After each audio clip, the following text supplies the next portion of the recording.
ফুলকির খবর নিতে ছদ্মবেশে লাবণ্য সান্যালের কাছে রুদ্র আসলে সেখানে ধরা পড়ে যায় রুদ্র যে বেঁচে আছে। হ্যাঁ বন্ধুরা, এমনটা হতে চলেছে। আজকের পর্বে বিস্তারিত জানতে ভিডিওটিতে লাইক দিয়ে চ্যানেলটিকে সাবস্ক্রাইব করে পুরো ভিডিওটি তোমরা দেখতে থাকো। গল্পের শুরুতে আমরা দেখতে পারবো রিপু দলান বলতে লাগলো যে যাকে মারা হয়েছে তার বুকে 3টে জায়গায় কিন্তু এমনভাবে স্পাঞ্চ করা হয়েছে যার পরে উনি হেমারস হয়ে মারা গিয়েছেন। তখন রোহিত বলতে লাগলো তার মানে কি বলছেন? তখনই বলতে লাগলো হ্যাঁ, হাতের মধ্যে ধাতব কোনো শক্ত জিনিস ছিল আর সেজন্যই কিন্তু উনি মারাটা গিয়েছেন। আর যে এই কাজটা করেছেন সে কিন্তু একজন দক্ষ বক্সার। একজন বক্সারই জানে কিভাবে বুকের উপরে এইভাবে আঘাত করলে রুগী হেমারিস হয়ে মারা যায়।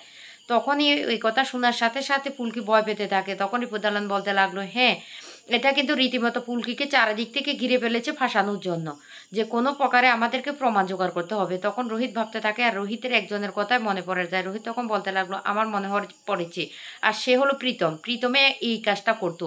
প্রীতম বক্সের দুনিয়া অনেকের সাথে এই কাজটা করেছে, তারপরে শেষ পর্যন্ত ও ধরা পড়ে গেছে। তারপরে তাকে কিন্তু বক্সের দুনিয়া থেকে ব্যান্ড করে দেওয়া হয়েছে।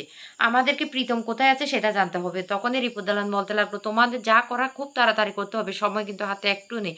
আমার যতটুকু ধারণা তার মধ্যে কিন্তু কালকে সকালের মধ্যে ফুলকিকে গ্রেপ্তার করার জন্য কিন্তু ও সেই অর্ডারটা দিয়ে দিয়েছে। আর ফুলকি যদি একবার গ্রেপ্তার হয়ে যায় তাহলে তার সাজাটাও হয়ে যাবে, তাই তোমাদেরকে কিন্তু এখন গা ঢাকা দিতে হবে। তখন এই ফুলকি বলতে লাগলো স্যার, সে প্রীতম কোথায় আছে সেটা আপনার কি কোনো বন্ধু নেই, তার কাছ থেকে আপনি জানতে পারবেন না? রোহিত তখন বলতে লাগলো হ্যাঁ, আমার একজন বন্ধু আছে, আমি তাকে ফোন করি। তবে রিপুদালানকে বলতে লাগলো আপনাকে একটা কথা বলে রাখি, আমরা না একজনের সাথে কথা বলতে চাই, আপনি যদি একটু হেল্প করেন। তখন বলতে লাগলো ঠিক আছে ঠিক আছে, তোমাদের যাকে ইচ্ছা তাকে আমার ডেকে নাও, আমি না আবার সেই রিপোর্টগুলো ভালো করে পরীক্ষা করে দেখি। এইদিকে রোহিত তার বন্ধুকে ফোন করে আর কোথায় যাবে সে কথাটা বলে দিই। অন্যদিকে দেখা যায় লাবণ্য সান্যাল লুকিয়ে তাদের সাথে দেখা করতে আসছে। আর লাবণ্য বলতে লাগলো ভাই, আমি না তমাল পিয়াল কাউকে সাথে আনিনি, শুন তোরা খুব সাবধানে যাবে, যা করা সাবধানে করবি। আর সকাল সকাল কিন্তু তোরা আমার গাড়িটা নিয়ে বেরিয়ে যাবে, তাহলে কোনো সমস্যা পড়বে না।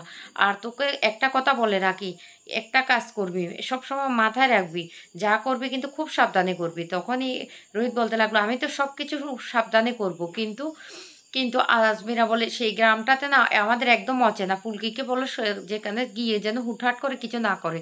সেখানে কিন্তু আমি আর কোনো বিপদ হলে সামলাতে পারবো না, এমনিতে অনেক একটা বড় বিপদে ফেসে গেছি। তখন লাবু বলতে লাগলো ঠিক আছে ভাই, তোদের প্লেনের টিকিট সব কেটে দিয়েছে, টাকা পয়সা এখানে আছে, তোরা চলে যা, আমি এখান থেকে চলে যাচ্ছি।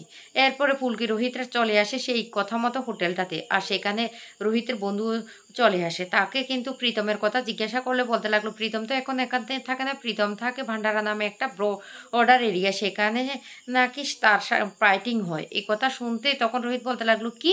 তখন বলতে লাগলো হ্যাঁ, এক ধরনের আতঙ্কবাদীদের সাথে ওর না যোগসূত্র আছে, ও সেখানেই থাকে। তখন ফুলকির মাথায় একটা প্রশ্ন আসে আর বলতে লাগলো ও যদি বর্ডার এরিয়া থাকে তাহলে ও কি করে বাজরিয়াকে খুন করবে? আর সেখানে আমার হাতে চুরিটাই বা পড়বে কি করে? আমার হাতে চুরি তো সেখানে পড়ার কথা নয়, কারণ আমি সেখানে হাতটা ব্যবহার করিনি। তাহলে চুরিটা কোথায় পড়তে পারে? স্কুলে পড়েনি তো। এই বলে স্কুলে সেটা ভাবতে থাকে আর বলতে লাগলো নিশ্চয়ই স্কুলে পড়ে গেছে। রোহিত তখন বলতে লাগলো ফুলকি তুমি কি ভাবছো, কি ভাবছো? ফুলকি তখন মনে মনে ভাবতে থাকে আমরা এখানে এসে ভুল করিনি তো?